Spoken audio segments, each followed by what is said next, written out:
आज हम स्टार्ट करने जा रहे हैं फ़ॉन्ट और पैराग्राफ। सबसे पहले हम सीखेंगे फ़ॉन्ट किस तरीके से चेंज करते हैं। सेलेक्ट किया हमने, यहाँ से अगर मुझे फ़ॉन्ट चेंज करना है तो सबसे पहले यहाँ फ़ॉन्ट पे क्लिक किया। फ़ॉन्ट के अलग अलग टाइप्स को फ़ॉन्ट चेंज कर सकते हैं। जैसे फर्स्ट पैराग्राफ में ये फ़ॉन्ट रखा हमने, सेकेंड वाले पैराग्राफ में मुझे फ़ॉन्ट चेंज करना है, दूसरा फ़ॉन्ट रखा। इसी तरीके से हर एक फ़ॉन्ट को अलग अलग तरीके से हम सेट कर सकते हैं। ये फ़ॉन्ट की सारी टाइप्स दे रखे हैं, हम सारे फ़ॉन्ट्स को जो स्पेसिफिक फ़ॉन्ट यूज़ किए जाते हैं डिफरेंट टाइप के, उनका यूज़ कर सकते हैं। यहाँ से फ़ॉन्ट की साइज़ बढ़ाई जाती है। आप फ़ॉन्ट की साइज़ 72 तक कर सकते हैं, इससे मिनिमम 8 भी कर सकते हैं। इसके अलावा भी आप फ़ॉन्ट की साइज़ बढ़ा सकते हैं।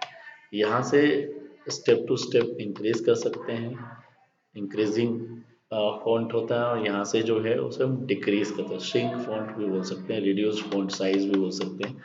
यहाँ से रिड्यूस कर सकते हैं और यहाँ से इसे ग्रो फ़ॉन्ट या इंक्रीज फ़ॉन्ट साइज़ कर सकते हैं। इसके बाद में कंट्रोल बी से बोल्ड भी कर सकते हैं, और क्लिक करके बी पे भी कंट्रोल आई से इटैलिक भी कर सकते हैं, कंट्रोल यू से अंडरलाइन भी कर सकते हैं, और वापस कंट्रोल बी दबा के बोल्ड हटा सकते हैं, कंट्रोल आई दबा के इटैलिक हटा सकते हैं, कंट्रोल यू दबा के अंडरलाइन ला भी सकते हैं, हटा भी सकते हैं। मतलब लाने के लिए भी कंट्रोल यू आई बी को प्रेस करके ला भी सकते हैं और हटा भी सकते हैं। इसके में है स्टिक थ्रो, वर्ड के ऊपर क्रॉस आ जाएगा, जो टेक्स्ट लिखे हैं वो टेक्स्ट क्रॉस हो जाएंगे, उसको बोलते हैं स्टिक थ्रो। वापस हटाना हो फिर सिलेक्शन करके उसको हटाया जा सकता है। सिलेक्शन किया और इस तरीके से हटाया। इसके बाद जो नेक्स्ट ऑप्शन है वो है आपका सबस्क्रिप्ट और सुपरस्क्रिप्ट। जैसे नॉर्मली हम 12th लिखते हैं, 12th लिखने में TH ऊपर हो जाना चाहिए, और S2O लिखते हैं तो 2 नीचे आना चाहिए। इसके लिए हम जो यूज़ करते हैं सुपरस्क्रिप्ट और सबस्क्रिप्ट का यूज़ करते हैं। सबसे पहले TH का यूज़ करके हम सुपरस्क्रिप्ट करेंगे इस तरीके से, और जो 2 नीचे आना चाहिए उसको लिए हम सबस्क्रिप्ट का यूज़ करेंगे। इसके बाद में फ़ॉन्ट के अगर कलर आपको चेंज करना चाहते हो तो सिलेक्ट किया अपने, हाईलाइट करने के लिए टेक्स्ट के कलर को चेंज कर सकते हैं। अगर आपको उस पैराग्राफ को हाईलाइट करना है बैकग्राउंड को लेके, तो बैकग्राउंड को सिलेक्ट करके टेक्स्ट को सिलेक्ट करके बैकग्राउंड वाले ऑप्शन में जाकर उसको बैकग्राउंड से हाईलाइट कर सकते हैं। दो तरीके हैं, या तो टेक्स्ट को हाईलाइट करो या फिर बैकग्राउंड से हाईलाइट करो। हाईलाइट करने के दो तरीके, टेक्स्ट द्वारा या बैकग्राउंड द्वारा। इसके बाद में जो नेक्स्ट ऑप्शन है हमारा पैराग्राफ के अंदर, सबसे पहले इंक्रीज और डिक्रीज इंडेंट। इंक्रीज इंडेंट और डिक्रीज इंडेंट क्या होता है? जैसे मैंने इंक्रीज किया, इंक्रीज हो रहा है। डिक्रीज कैसे होगा? ये डिक्रीज पीछे किया, पिक से बैक साइड में करें। ये इंक्रीज किया, step to step point to point बढ़ते जाएगा, और इसे वापस डिक्रीज करा तो ये डिक्रीज होते जाएगा। एक लेफ्ट की ओर, लेफ्ट से राइट की ओर, और दूसरा राइट से लेफ्ट की ओर जाएगा।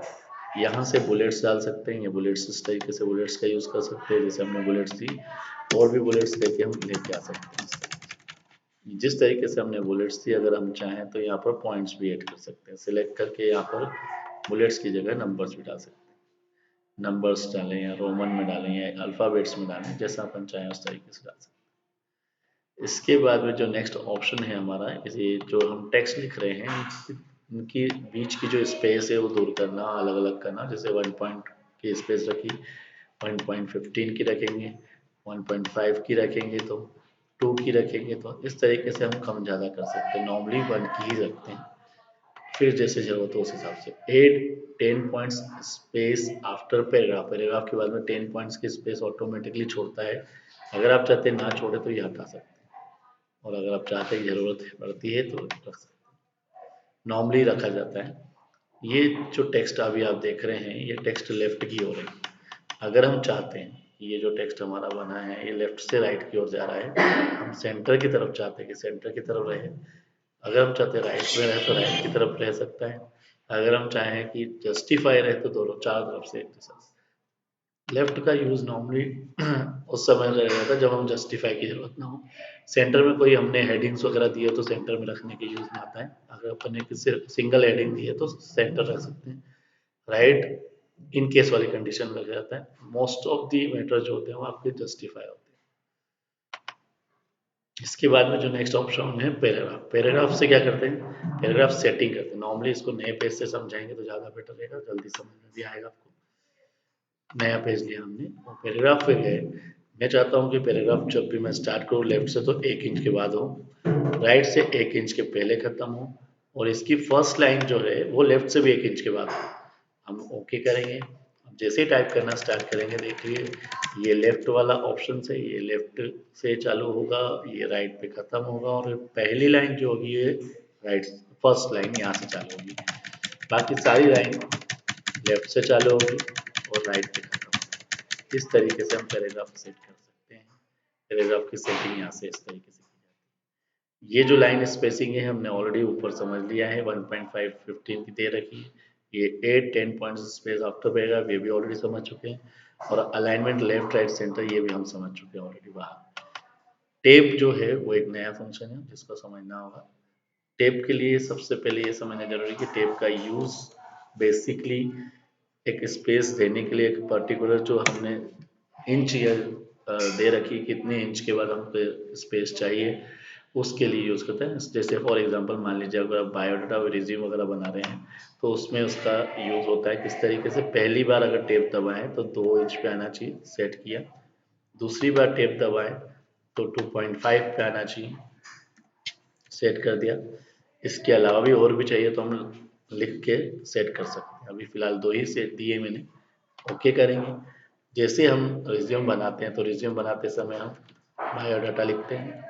बायोडाटा हमने जैसे लिखा उसके बाद में हम जैसे एंटर करते हैं, और अगर नेम लिख रहे हैं तो नेम लिखने के बाद हमें एक पर्टिकुलर स्पेस चाहिए हमें कि उतनी दूरी के बाद में हमको उसके नेम को लिखना है। तो टेप दबाएंगे सबसे पहले, यहाँ पर उसका कॉलन डालेंगे, फिर टेप दबाएंगे और उस पर्सन का नाम लिखेंगे जिनका रिज्यूम बनाया जाए। हमने यहाँ पर नाम लिखा, फिर नाम लिखने के बाद में एंटर करेंगे। एंटर करने के बाद में फिर उसकी क्लास लिखेंगे। मान लीजिए टेप दबाया, अब एक निश्चित दूरी पे आएगा वो, ये टेप दबा के हमने फिर टेप दबा के उसकी क्लास लिखी हमने। इस तरीके से हम टेप का यूज़ करके हम रिज्यूम बायोडाटा वगैरह बनाने में यूज़ कर सकते हैं। यहीं पर हमारा वर्डपैड के अंदर सारे मेन्यू सारे फंक्शंस क्लियर हुए हैं। अगली बार नेक्स्ट टाइम हम स्टार्ट करेंगे नोटपैड।